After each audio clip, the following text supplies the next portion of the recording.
everybody. Welcome to the 6th annual Love Yourself More Tokeativity Social. My name is Lisa Snyder. I am the co-founder and chief innovation officer of Tokeativity, and I will be your MC for today. Before we kick this party off, we would like to acknowledge the stolen land that we reside on here at HQ in Portland, Oregon, in the United States. We would like to acknowledge the generations of Indigenous plant medicine teachers, women, mothers, witches, allies, and those who were impacted the most by the drug war, all of whom have continued the legacy of cannabis and plant medicine despite the toxic patriarchal erasure of culture and ancient knowledge. The full land acknowledgement can be found on the reception page here inside this event. Okay, everybody. Now that we have that covered, I am so stoked to be here with you today. We are broadcasting live to our social channels right now from the main stage inside our digital event. And for those of you who would like to connect with the community during this event, you can RSVP for free at tokeativity.com/events and log in to join the fun. Today, we are giving away a cannabis-friendly trip to Colorado Springs from Front Row Travels and a very special CBD Blue Lotus blunt from Sway Blunts and Barbary, along with gift cards to Tokeativity, but you have to be here at the digital event. So interact with the community here and stay to the end for your chance to win. You know, the first Love Yourself More Tokeativity Social happened on February 13th, 2017, right as our previous president had taken office. It was a few months before the Me Too movement really took foot, and it really was a time where we as Tokeativity felt drawn to self-love as a basis of everything in our lives as women. We've hosted this in-person event in cities across the United States, and we're excited to bring it back around to our global community of more than 56,000 active cannabis consumers and business owners that believe in cannabis normalization, equity, and an empowerment of a modern consumption culture. We are passionate about the cannabis feminist movement, and if you would like to learn more about Tokeativity's mission and our collective vision, please visit tokeativity.com/womanifesto. Our keynote speakers today are Sasha Kalchev-Korn, the executive director of Realm of Caring, who will be talking about cannabis's effects on COVID-19, cancer, and other diseases. We also have Dr. Bridget Williams talking about breast cancer and balancing your life. So you don't want to miss that. That's definitely going to be broadcast here to the main stage. You have to be here for the rest of this for the interactive sessions. Bridges, which is going to be hosted by Tiffany Watkins, founder of Vanguard Media Online, talking about loving my Black neighbor as I love myself. Bridges is a conversation about race, equity, and inclusion, which centers the Black women's experience. And we really would love for you to join that conversation. We're also hosting a Cannamom Sesh with Brittany Parker, self-care tips for women over 50, a Cannapreneur Lounge, and there's got to be something for you. There's something for everybody. You can meet and network with other cannabis-loving feminists from across the globe. It's a beehive of activities. Listen in, join live, join the conversation, chat, video, audio, whatever you feel comfortable with. So this was something that came about over the years. This is part of our annual tradition of writing letters to our future selves. And it really got lost during the pandemic, and we're bringing it back. So if you would like to write a letter to your future self, let's talk about that. Bringing this slide up here. And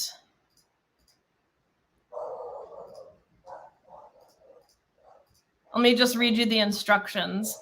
So what you want to do is write a letter to your future self, put your address on it, put it in a bigger envelope, and send it to us.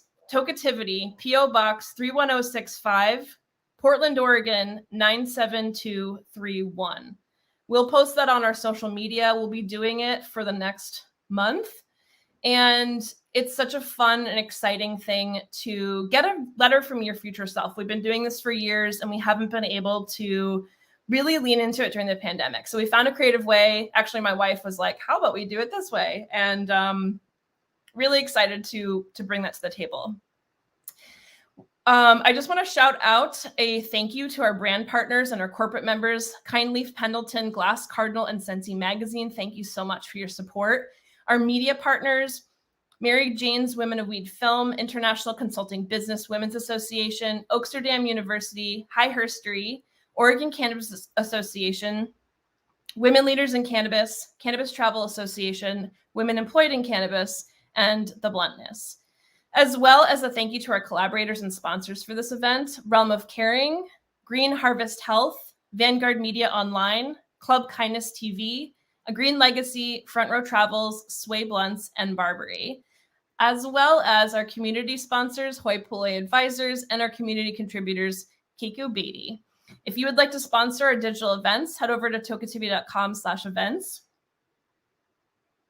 and check out which events you would like to support, and you can pick a logo or link on page, whatever you like. So today's schedule for our Inside the Social event can be found on the left-hand side. If you're curious about what's going on, you have to be inside the event in order to participate in the other conversations. We'd love to share with you also that we are launching a program in collaboration with the Mommy Jane for cannabipreneurs who are looking to get involved in the cannabis industry or social media influencers looking to up their game. It's called The Mommy Jane's Guide to Becoming a Cannabis Social Media Influencer. It's a book and video series. You can sign up for more information at tokeativity.com/themommyjane. Also, last but not least, before we get into our first guest speaker, make sure you stop by the photo booth and take a photo. It's so fun, and you might be featured on our social. We also go over it at the end of the event. So it's in the expo on the left-hand side. Check it out. All right, let's get to our first main stage guest. Our first guest today is Sasha Kalchov-Korn. She is the executive director of Realm of Caring, who'll be talking about cannabis's effect on COVID-19, cancer, and other diseases.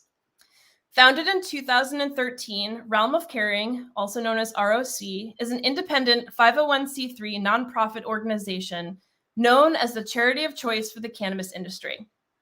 They serve anyone in need or of more information about cannabinoid therapies. Through getting all tongue-tied. Hold on one second. Need some water. Through revolutionary research, innovative education, and empowering global community connections, ROC seeks to facilitate and encourage the mainstream acceptance of transformative plant-powered therapies to benefit individuals and families and serve healthcare providers, as well as the hemp and cannabis industries. Since becoming a formal nonprofit in 2013, ROC has cherished a vision that has remained unchanged, the belief that the quality of life matters. Please welcome Sasha. Hey, Lisa, that was a great intro. And I have to say, I hope I don't get tongue-tied or breathless because I am 8 months pregnant. I'm going to do my best. But this baby is like right in my lungs today. But that was beautiful. Thank you. Thank you so much. We're excited to hear from you, and take it away. Okay. All right. Well, if we could share my screen too. Perfect. Thanks so much. All right. So hi, everybody. I'm so happy to be a part of this event today. As Lisa said, my name is Sasha Kalchov-Korn, and I am with Realm of Caring Foundation in Colorado Springs. So where the trip winner will get to go. It's beautiful here. So hopefully someone gets to win that. So at Realm of Caring, we do have, just like Lisa said in her introduction, we have ongoing cannabis research study with Johns Hopkins University, where we publish data on our findings. Currently, we have 3 published journal articles on quality of life, epilepsy, and mood disorders. And we also educate medical professionals, the cannabis industry, through media outlets, and then one-on-one with individuals worldwide through our free call center. And then lastly, we support our community by advocating for access, finding quality products at affordable prices, and creating connections. So I tried to gather as much research as we have available from not only our own published research, but from what other published research that that's available that we report on a day-to-day basis with clients. So there's a lot to cover today. It's a little bit research dense, but hopefully, it all, makes sense. But if there's questions anybody has afterwards, of course, myself and my team are happy to answer those for you or discuss things in a little bit more detail. So first, we're going to talk about the recent research that has been published on the effects of cannabis and COVID. Then we're going to take a look at the enormous body of research that has and is accumulating for cannabis and cancer, as well as other diseases and disease states. So recently, there have been 2 papers that were published on the potential of certain cannabinoids and their effects on the COVID virus. So the first paper to come out was this one on CBDA, and the second one was on CBD. So we're going to take a quick look at those papers just to see what was discovered and then what discussions came out of them. So this research on CBDA explored if specific cannabinoids could be used to block the infection of the SARS virus. An approach known as MAGMAS was used to screen which hemp extracts may bind to the SARS spike protein. 2 cannabinoids that showed the highest affinity for the virus spike protein were CBDA and CBGA. They were both confirmed to block the original live virus and 2 variants of concern, which are alpha and beta. CBDA administered orally to human volunteers at a pretty low amount at 0.063 milligrams per kilogram showed greater bioavailability than CBD, which is a fairly known characteristic of CBDA. In beagle dogs, oral administration of CBDA at 1 milligram per kilogram was well tolerated and was 2-fold more bioavailable than CBD. Although no data on the bioavailability of CBGA are yet available, the data for CBDA does suggest that concentrations for CBGA should also be possible. Researchers concluded this article by stating, with widespread use of cannabinoids, resistant variants could still arise, but the combination of vaccination and CBDA or CBGA treatment should create a more challenging environment with which the SARS virus must contend, reducing the likelihood of escape. Likewise, to the CBDA-CBG data, the published research on CBD and COVID included very preliminary results. There were studies that were compared in the research. There were 3 studies that were compared in the research, which were human data that was observational, the virus in human lung epithelial cells, and with mouse models.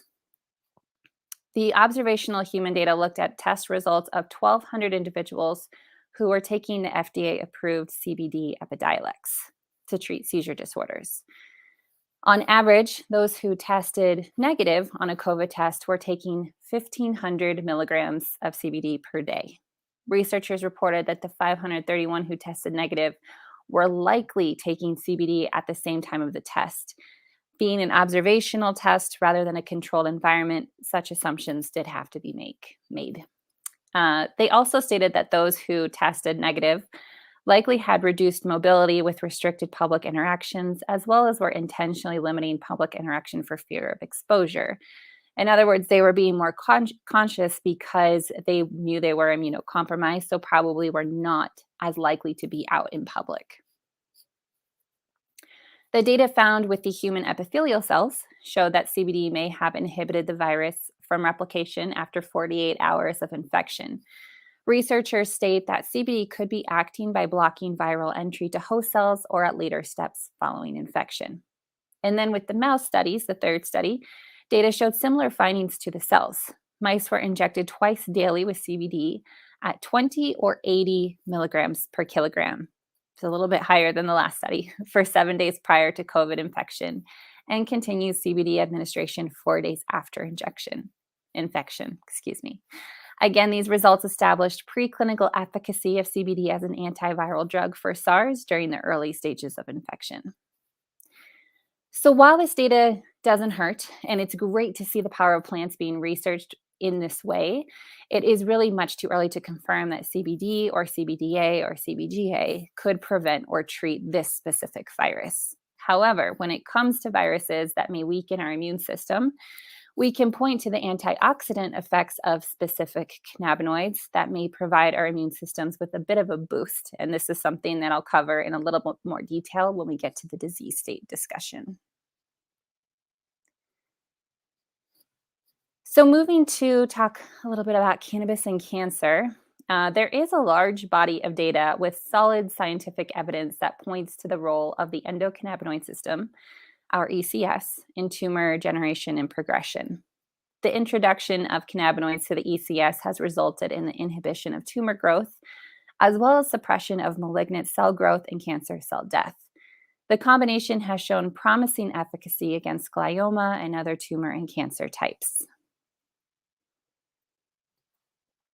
The anti-tumor activity of cannabinoids has been well researched with several cancer types for decades now.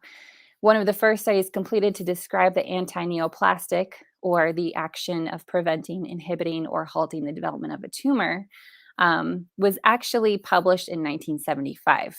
Here it was demonstrated that the administration of delta 9 THC, delta 8 THC, and CBN inhibited the growth of Lewis lung adenocarcinoma cell growth in vitro, which is outside the living organism, and in vivo, which is within a living organism. In this case, it was oral administration to mice.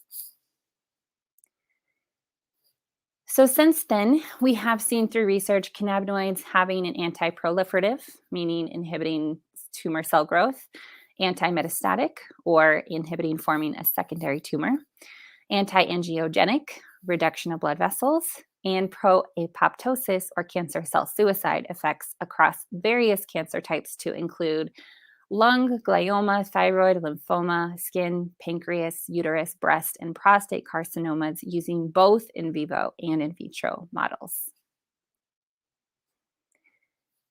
Since then, we have seen through research cannabinoids having an anti-proliferative, recently more phytocannabinoids are being researched for like benefits. The ability of these cannabinoids to modulate cell survival and death as it relates to tumor and cancer growth has been considered as significant from a drug development perspective. For a few examples of that recent significance in specific cancers, what has been seen is first, recently data gathered in 2015 for the American Association for Cancer Research studied the effects of CBD, delta 9 THC, CBN, and CBG on proliferation of breast cancer cells. Among the tested, CBD was actually the most potent inhibitor of breast cancer cell aggressiveness. And then when it comes to the anti-cancer activity of CBDA, it was investigated on acute lymphocytic leukemia cells, and human prostate carcinoma receptor cells, and it was found to be less active than CBD for all of those until it was tested for MDA MB231 cells, which is a highly aggressive triple negative breast cancer. And CBDA was actually found to inhibit breast cancer cell migration. So they are doing more research into specific cancers and how different cannabinoids can affect those specific cancers, which is really great to see in our research. So the cannabinoids that have been used to study these effects, they also show the ability to decrease the negative side effects of conventional cancer treatments and therapies, as well as having an acceptable safety profile. One feature of cannabinoid anti-tumor action in several types, which is pretty novel, is that there is no toxicity observed in non-tumor cells. With this and other observations, cannabinoids have adopted the reputation as having safe profiles. In fact, they have proven safe in thousands of individuals among many, many clinical trials in cancer patients, while they were observing the management of pain, nausea, and vomiting. And then to speak to those side effects, THC has been recognized for its antiemetic and appetite-stimulating effects, but recently CBDA has also been recognized to be antiemetic, as well as potential for anticipatory nausea, which is something that someone who goes through chemotherapy may experience often. It is also believed that cannabinoids are safe to take in conjunction with traditional cancer therapies, but talking with a doctor is always suggested. However, research does suggest that cannabinoids may actually increase the effectiveness of chemotherapy and radiation treatments. When we're talking about cannabis and diseases, many diseases have been hypothesized to link back to oxidative stress, such as diabetes, neurological diseases, cardiovascular diseases, and even some cancers. And so, just in case anyone's unfamiliar, oxidative stress plays an important role in the degeneration of dopaminergic neurons, for example, in Parkinson's disease. Oxidative stress takes place when potentially harmful free radicals, which are atoms that may cause damage to cells, proteins, and DNA, overwhelm our body's natural antioxidants. So, when we take in endogenous antioxidants to assist our body in the prevention, we can help to prevent or decrease oxidative stress from taking place. The antioxidants we take in safely interact with the free radicals before molecules can become damaged. Endogenous antioxidants you may be familiar with are vitamin E, vitamin C, beta carotene, zinc, which many of us will take as fruits or vegetables or as supplements. So research has actually shown that the ability of CBD and THC, that they're equally successful at blocking or modulating toxic levels of glutamate. So glutamate is an excitatory neurotransmitter that is released by nerve cells in the brain and responsible for sending signals, which plays an important role in our learning and our memory. However, it can also be damaging to nerve cells and the brain as a whole when there are abnormally high concentrations of glutamate or when the receptors are overly sensitive, meaning that less glutamate is needed to excite the cell. Then the cells, what happens, they become overexcited, which leads to their damage or their death, or in other words, oxidative stress. So the effects of CBD and THC on glutamate, these toxic glutamate levels, when tested, were comparable to the industrial antioxidant known as BHT, suggesting their role as effective antioxidants.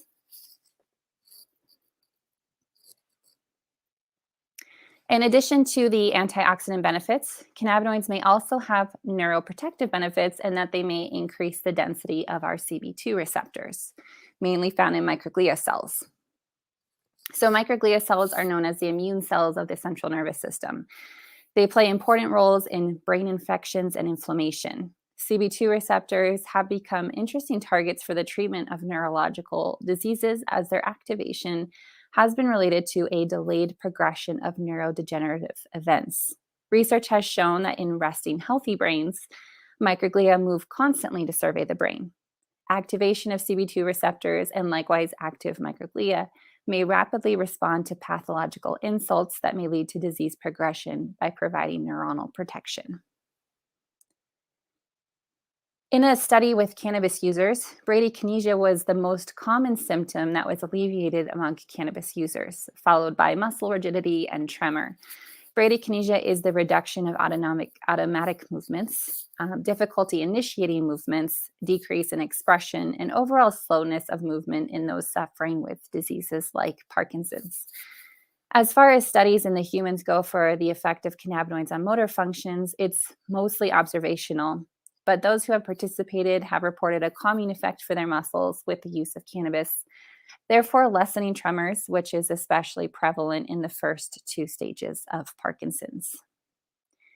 A study published in 2008 sought to demonstrate the management of psychosis in Parkinson's disease by evaluating the efficacy, tolerability, and safety of CBD on individuals with Parkinson's. The psychotic symptoms evaluated by the brief psychiatric rating scale and the Parkinson's psychosis questionnaire showed a significant decrease under CBD treatment. CBD as well also decreased motor functions and did not cause any adverse effects across the population. The data from the study suggested that CBD may be effective, safe, and well tolerated for alleviating psychosis in Parkinson's. When it comes to autoimmune inflammatory diseases such as rheumatoid arthritis, cannabinoids have been considered for relief due to their pain-relieving and potent anti-inflammatory properties. Cannabinoids are commonly investigated as pain-relieving agents, but in recent years, more evidence has accumulated on their potential immunomodulatory effects, supported by results in animal models of certain rheumatic diseases. While results that demonstrate the same effect in humans are lacking, cannabinoids and cannabis remain potential options to alleviate the pain associated with rheumatic diseases, as they were shown to be safe, once again, and to cause limited adverse effects, if any. It has also been suggested that cannabinoids have an anti-inflammatory modulating quality that could exert a therapeutic effect in such conditions, as cannabinoids were shown to have an overall anti-inflammatory effect on immune cells. These results were reinforced by studies in animal models of rheumatoid arthritis and systemic sclerosis. So we know through research that CBD has a wide spectrum of biological activity, including anti-inflammatory activity. This is why its activity in the prevention and treatment of diseases whose development is associated with inflammation has been and is being tested. Based on current research results, the potential to utilize CBD for the treatment of diabetes, arthritis, as well as cardiovascular diseases, cancers, epilepsy, neurodegenerative diseases, IBS, IBD, Crohn's, and skin disease is being considered. Clinical studies have confirmed that CBD reduces levels of pro-inflammatory cytokines, inhibits T cell proliferation, induces T cell apoptosis, and reduces migration and adhesion of immune cells, all important for anti-inflammatory action. The ability of CBD to also alleviate symptoms of mood disorders, being anxiety, depression, and in some cases psychosis, also contributes to the lessening inflammation of the mentioned diseases. The anti-inflammatory contributions of THC are also extensively studied, showing PGE2 synthesis, decreased platelet aggregation, and stimulation of lipoxygenase, all actions related to reduction of inflammation. When studied, THC had 20 times the anti-inflammatory potency of aspirin and twice that of hydrocortisone. Minor cannabinoids in the cannabis plant may also contribute to the anti-inflammatory activity, such as THCA, CBDA, CBN, CBC, and CBG, just to name a few.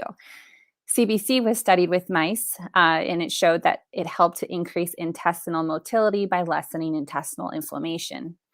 Animal studies have also shown CBG to reduce the effects of inflammatory-related conditions such as inflammatory bowel disease. CBG has also been shown to have potent analgesic or pain-relieving qualities as well. And the terpenes in cannabis additionally show analgesic and anti-inflammatory attributes. Myrcene is analgesic, for one, and blocks inflammation. Another, sesquiterpene B-caryophyllene, also shows promising anti-inflammatory and analgesic properties. And then of other anti-inflammatory terpenes, borneol, nerolidol, linalool, limonene, and pinene are among the most popular. And then for flavonoids, canflavins A, B, and C are among some of those with researched anti-inflammatory actions as well. So while there is a lot of promising information, what must be noticed is that most studies investigating the therapeutic potential of cannabinoids, especially when considering THC and minor cannabinoids due to federal restrictions, have been conducted in animal models with a limited number of clinical trials carried out. This is why it is important to help move research forward to support those who suffer as well as the medical community, so that way we may continue to legitimize this form of therapy. And then I know our information is here, but I just wanted to make sure I put it in here as well. If for finding support and recommendations for cannabinoid therapy in specific conditions, it can be difficult, but that is where Realm of Caring may step in to help. Our care specialists are trained to help with product and practical administration suggestions, whether you be an experienced user, a novice, or just calling to support a loved one. So in general, cannabis is safe, but responsible use and guidance, as well as an oversight by a healthcare professional when possible, are always recommended, and we're here to help start and facilitate those conversations along the way. So please stay in touch if you have any questions.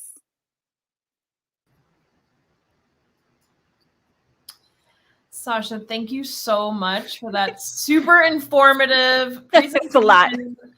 It was a lot, but it was also like we recorded it, and if you missed a piece of it or really want to absorb it again, you can go back. Make sure you are subscribed to our YouTube channel to get that update. But thank you so much. That was incredible. I'm just so excited to know that y'all exist, and I really wish I knew about you back in the day. I mean, it was launched in 2013, so unfortunately my mom had already passed, but like it's so important to have information and people on your side, and it's very difficult to find who those people are that you can trust, you can ask questions to, and your network and your database of people really helps people do that, right? Yes. Yeah. It's just, why we show up every day is because we just want to help people to help more people. That's it. It's definitely from a very altruistic place. So, yeah. So if anybody has any questions, our phones are open, our services are free. So we do welcome everybody calling in and just getting some help if needed. Thank you Yes. so much. We really appreciate it. Check out realmofcaring.org, and we hope to see you around the social today. And thanks again for your time. Thank you, Lisa. Wow. I'm just so stoked to be here with you and to have all these amazing women with us today. I saw a ton of amazing comments in the chat box here and a lot of excitement, a lot of questions. And this is a conversation. This is why we talk. This is why we have this community, is to really get to know one another and share information. That's really, really important. So our sessions are starting now. Bridges, courageous conversations about race, equity, and inclusion, and self-care tips for women over 50. If you want to join that conversation, you have to be inside of our event, which you can do if you are watching live on our socials at tokeativity.com/events. If you're already inside the event, you can click on sessions on the left-hand side. If you want to join those conversations, we are going to continue on the main stage here with Dr. Bridget. And if you're like conflicted and you don't know what to do, this will be recorded, and you'll get to absorb all the amazing information that Dr. Bridget is going to share in just a few minutes. So I want to share with you a little bit about what she's going to be talking about. She's going to be talking about breast cancer and balancing your life. She is the owner of Green Harvest Health, a medical cannabis clinic located in Pickerington, Ohio. Green Harvest Health is the only medical cannabis clinic in Ohio with life and wellness coaching incorporated into the practice. That is amazing. And we need more of you out there in the world. Dr. Williams brings nearly 20 years of experience in family and occupational medicine from Cleveland Clinic and training in life and cannabis coaching to her practice. Her practice provides comprehensive and affordable care for the metropolitan Columbus area, as well as satellite offices in Cleveland and Cincinnati. Go Ohio. I didn't know all that was going on over there. The focus of Green Health Harvest is education. Dr. Williams provides talks on medical cannabis, CBD, and wellness across Ohio, as well as clinics for the convenience of patients. To better assist patients, Green Harvest Health created their own CBD line of products for wellness. Green Harvest Health has been featured on Daytime Columbus, the Columbus Dispatch, as well as Gray Matters Radio podcast. She is an administrator and teaching facility member at Cleveland Schools of Cannabis. Please welcome Dr. Bridget Williams. Hi, Lisa. Thank you so much. Hi, Dr. Bridget. Welcome. Absolutely. Thank you so much. I'm so excited to be here.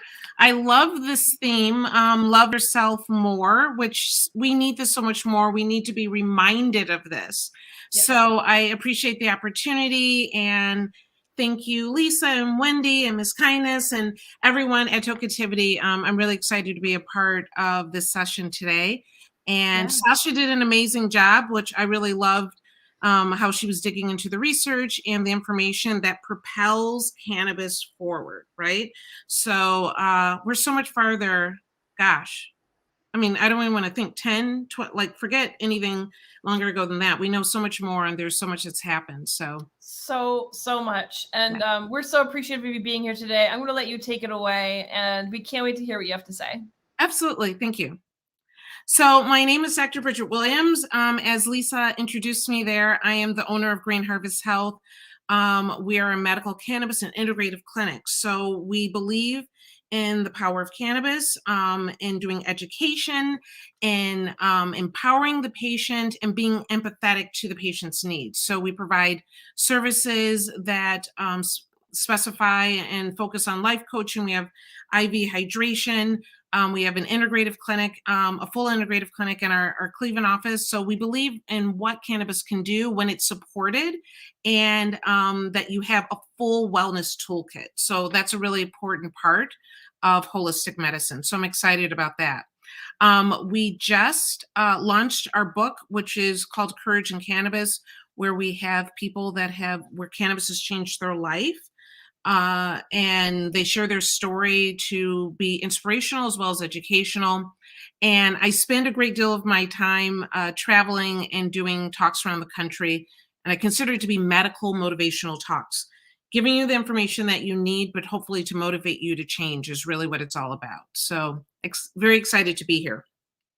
So today is about breast cancer and balance. And keep in mind that this isn't just about cancer itself. It's really about the philosophy about how you live. So we'll use some aspects of breast cancer, and I'll give you some information and everything to chew on. But this is really about how we live as women and how we need to make ourselves a priority and really focus on loving yourself, right? So I want to take actually an excerpt from, I don't know how to do that, the Courage in Cannabis book. One of our amazing authors, Mary Jane Borden, and that is her real name, shared her story of breast cancer. And I want to be able to share that with you. And I think it really drives home what cannabis can do and really how it can change lives. So, Mary Jane, you have breast cancer, said the surgical oncologist. The mammogram showed a malignant lump. Her assistant added, "It is triple negative. Chemo is your treatment option." She was stunned. So survival depended on her immunity. And what do anti-cancer drugs do? They suppress the immune system. So she decided to go down a road less traveled. She states, I underwent surgery and radiation. I substituted cannabis for chemo, specifically Rick Simpson oil. The RSO, the Rick Simpson oil, worked well. Not only did the tumor disappear prior to surgery, but the surgical team listed cannabis in my discharge orders as a mandatory medicine. And far from where we were 5-10 years ago, without a doubt. So the surgical team listed cannabis in my discharge orders as a mandatory medicine. Given the severity of cancer, this was the best possible outcome. I recovered quickly and raked leaves 1 week later. I had 0 symptoms, little pain, and no apparent side effects. 1 year later, the cancer is still gone. My immune system is intact. My health is good, and I evaded COVID-19. Mary Jane's story is really powerful because it's a very scary time to really consider when you get that diagnosis and what will you do. To be able to, Mary Jane is definitely an amazing person because she has a background where she knew a lot about chemotherapy drugs and worked in labs. So she had to make a decision that worked for her. And as a physician, I cannot say do not do typical treatments, but I worked with her during this process, and it was an amazing, amazing process to watch and see her heal and see her use what she has worked so hard to make legal in Ohio, because Mary Jane is a strong advocate and activist in the state. But to see what she worked so hard for in Ohio to bring cannabis to legalization, and we have a medical program, to see it work for her own health. So really amazing story. So breast cancer became one of the most common cancers globally in 2021. It's accounting for 12% of all new annual cancer cases worldwide, according to the World Health Organization.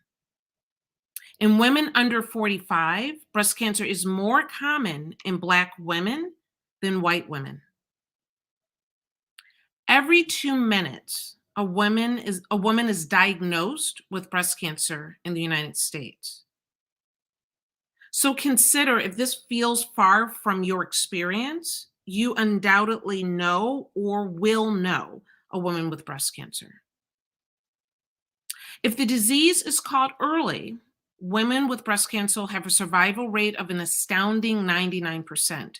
And that is really due to the work and research that we've done over the last 30, 40 years, to be honest. Though that may dip down to 28% if the cancer has spread. So, of course, we're familiar with the treatment options. Surgery, we're operating and the doctors actually cut the cancer out and potentially lead to mastectomies and all of the emotional and difficulty that goes with that. Chemotherapy, where we're using special medications and most times described as toxins to shrink or kill the cancer cells. Unfortunately, it's killing your other cells as well. Hormonal therapies, which blocks cancer cells from getting the hormones they need to grow. Biological therapy or immunotherapy, where we're using our own immune system to kill the cancer. And radiation therapy as well. Keep in mind, I'm not anti-traditional medications by any means or procedures, but I do believe in individualized medicine and being able to provide options for people that work for them and they feel respected in their choices along the way. So where does cannabis really fit into this?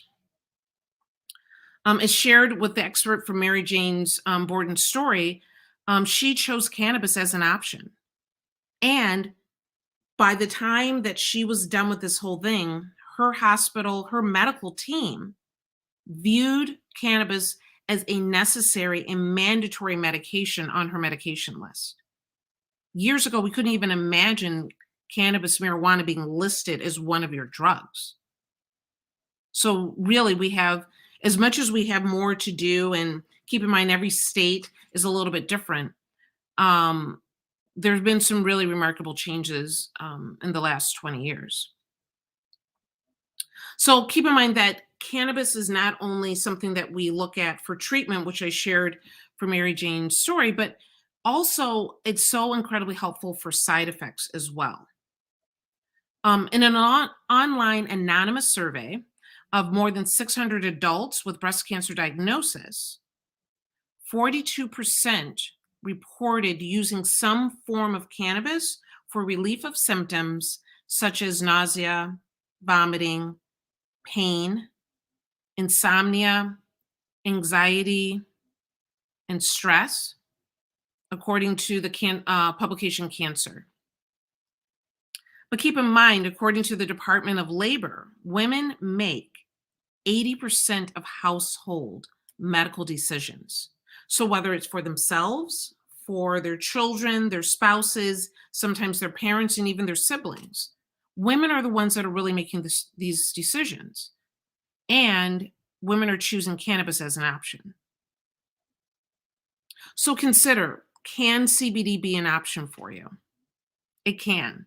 CBD in cells are found that it actually can suppress the estrogen production directly by inhibiting an enzyme that makes it from testosterone. I have patients that are either in the midst of their treatment or actually on the other side of that and use CBD regularly as a way to keep the cancer away. Can THC help? Absolutely. It's been found to inhibit the proliferation of the estrogen receptor positive breast cancer cells and is also beneficial in the side effects, just like CBD. Another finding, and Sasha shared this in her segment, was CBDA, which inhibits the migration of highly invasive human breast cancer cells and can also help with the side effects as well, such as nausea. So if you're in this situation, then what do you choose, right? You can pick and choose cannabinoids one by one, or you can do what Mary Jane chose, and she decided to go with a Rick Simpson or FICO, a full extract cannabis oil. to be able to get all these really cannabinoid rich aspects of the cannabis plant and to utilize this as her treatment. In her case, we did a typical Rick Simpson protocol. But what we found how difficult it was, particularly in the state of Ohio, to be able to get the amount that she needs as a cancer patient to complete the protocol, and to be able to get a good supply of it on a regular basis. Keep in mind that when we can look at this and is cannabis helpful and should we use it, should we not use it, there are pharmaceutical cannabinoid medications. You're familiar with Epidiolex that we have been, which is actually from cannabis, and we're using that for seizure disorders.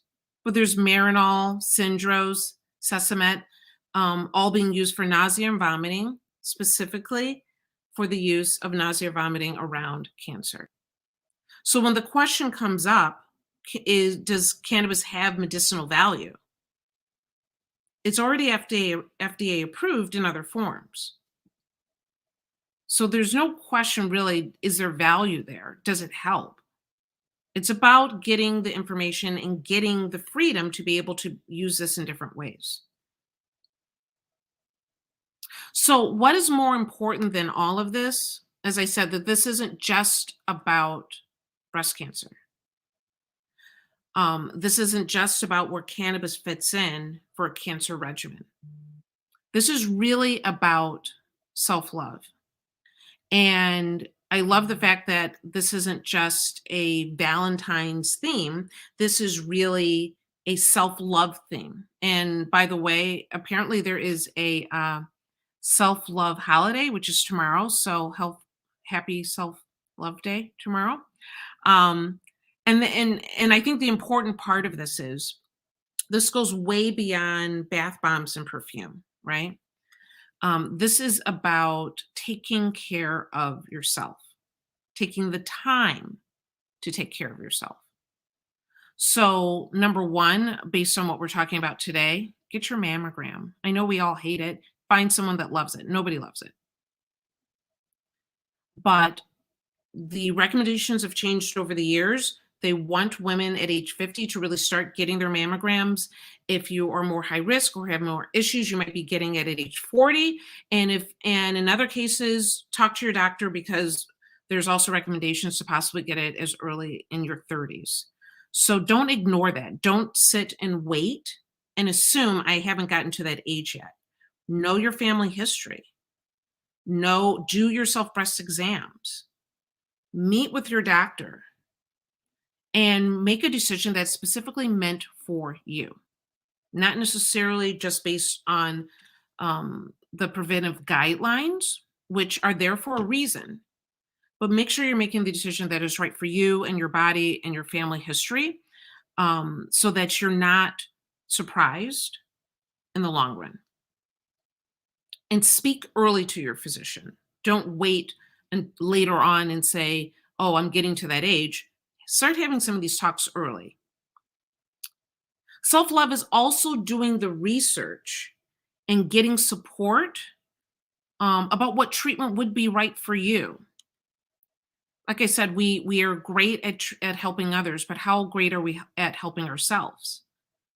So the story I share with Mary Jane, for her, it was absolutely no way that she could do chemotherapy as far as she was concerned. And I walked with her during this walk to look at what her family, what her doctors are saying, really help supporting her because there was no budging. She knew too much. But make sure that you're making the right decision for you. That's not necessarily the right decision for everyone. But get the support that you need so that you're making an informed decision and not a fearful decision. But self-love is also silence. I feel like we're hustling and bustling and moving, and rarely do we have that time of stillness and silence, whether that is meditation for you or whether that is simply sitting. No activity, no thought, just being in the space, being still within your own body. Do what you need to do to decrease your stress.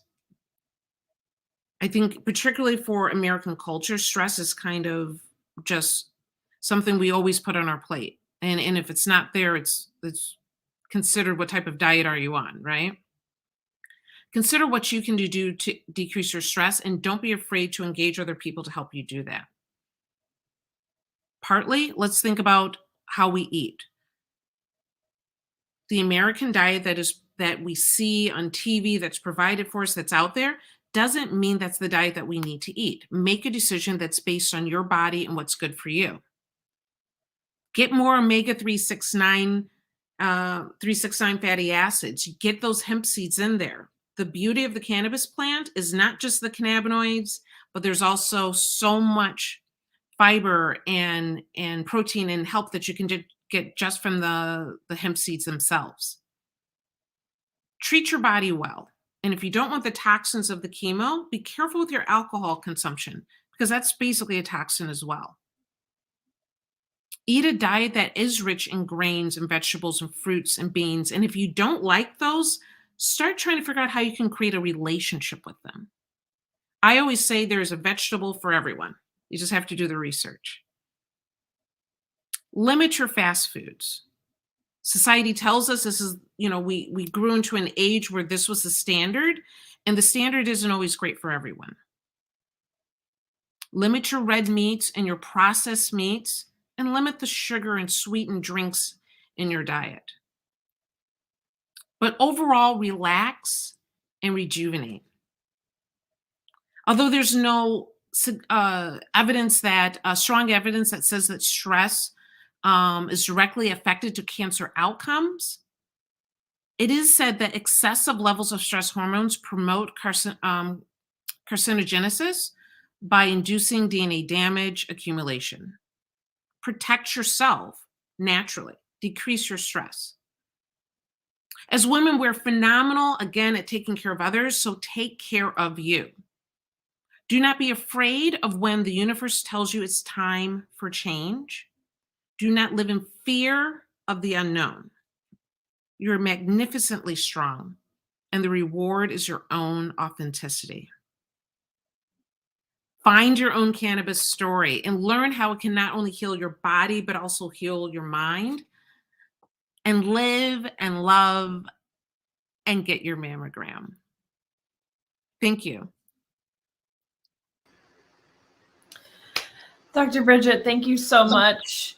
That was so incredible, and there was so much inspiration there. I've never had a mammogram, so I don't really know what to expect, but I'm motivated to do that and to take care of my body. I just turned 40 in October, and yeah, it's time to kind of next level what self-care really looks like, right? Absolutely. Yes, absolutely. Sometimes, like I said, we get so caught up into everything else, and society tells us to, get the newest fancy shampoo and fancy lotion, but self-care is really making sure your body's healthy, right? And so exercise, eating well, hydrating. I can't say that enough. Hydrating is really key. Yeah, because our whole body is water, and we need that for everything else to function. And I can't tell you, I actually have this, I need to refill my Brita, but I have a Brita in my office, and I just try to fill it up every day and drink the whole thing. And it's really interesting to see if I can do it. Your day gets busy, and, you keep going and going and going. That's the way we are. And it's really like a lot of undoing that we have to do. Reducing your stress, I really like. Everyone says that, but how does that really work? How do you reduce your stress when there's a lot of stressful things going on? Well, I think in my opinion, you shared a couple of things, but you have to find your own things that make you happy and calm, and that's different for everybody. Last week or this past week on our Clubhouse, we talked about self-care rituals, and everybody had something different, and how do you take it down a notch? This is something that we're talking about collectively as a community, And I think you make an important point. It's different for everybody. We can take examples and learn from each other, but at the end of the day, you have to know your body, how you're reacting, how your body is reacting to what's going on around you. For some people, it is simply taking a 5-minute break and moving and stretching during work. And we're just sometimes so focused that we don't want to even take that time. And hydrating your, like a easy challenge that, and when I know it's not always that easy because to finish your Brita there, but just a simple little challenge like that is good for your body and kind of is this kind of great way knowing that you're treating your body well. You know, some people take classes, some people read books, some people just need to be still. So decreasing your stress is really an individualized thing, but if you can, don't be afraid to ask for help. And I think that's what I see more and more often is that people are afraid to engage and say, I need a little backup. So, and I think we're all, you know, we have networks, make that network work for you. 100%. Mm-hmm. Afraid to ask for help. I think that really probably resonates with a lot of us here who are listening now or even later. But, you know, I think step one is really recognizing, like, what do you need? You know what I mean? We don't know what we need. We just keep going and going and going. And it's like about being kind of silent for a moment and just asking yourself, like, what do I need in this moment? And sometimes it's like food. Sometimes it's sunshine. Yeah. You know, here in Portland, Oregon, we've been super lucky. I'm looking at it right outside right now. It's sunny out, and thank goddess. But like, it rains a lot here, and sometimes we don't get the sun. So how do we like handle that? You know, I would getting say our that vitamin D. one of the most common things that I find with my coaching clients is that they don't know what makes them happy. They don't know what they like because we've been kind of programmed to what to think, what to do, what's appropriate, what's not. And if I stop and say, do you actually like that? Like really actually like this experience, like this food, like your work? So many of my clients have such a hard time. So a lot of the work I do is doing all sorts of little challenges so that you understand what when you're happy and when you like something, what does that feel like in your body? And we need to get in touch with that again. 100%. Mhm. It is kind of interesting how people don't know what makes them even happy, or that they're just having these rituals that they have done forever and ever, but it's not actually bringing joy to their lives or calmness or peace. And they think it's supposed to. Like, maybe you think you're going to yoga is, you know, peaceful experience, but like you have 100 things you have to do beforehand, and that like you're worried about what you're wearing and like whatever, all kinds of stuff. It's like, is it actually a peaceful experience? Maybe not really. I mean, maybe once you get through the class or whatever, but it's about questioning like what makes us happy, what brings us joy, and what things can we let go of, you know, that don't. Yeah. I will tell you one thing for myself is that I love Christmas, but I hate sending Christmas cards.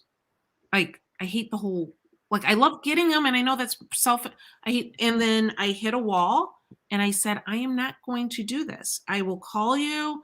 I will put it on social media, but decide if it's that one thing that you just really don't like, but you feel obligated. Are you obligated?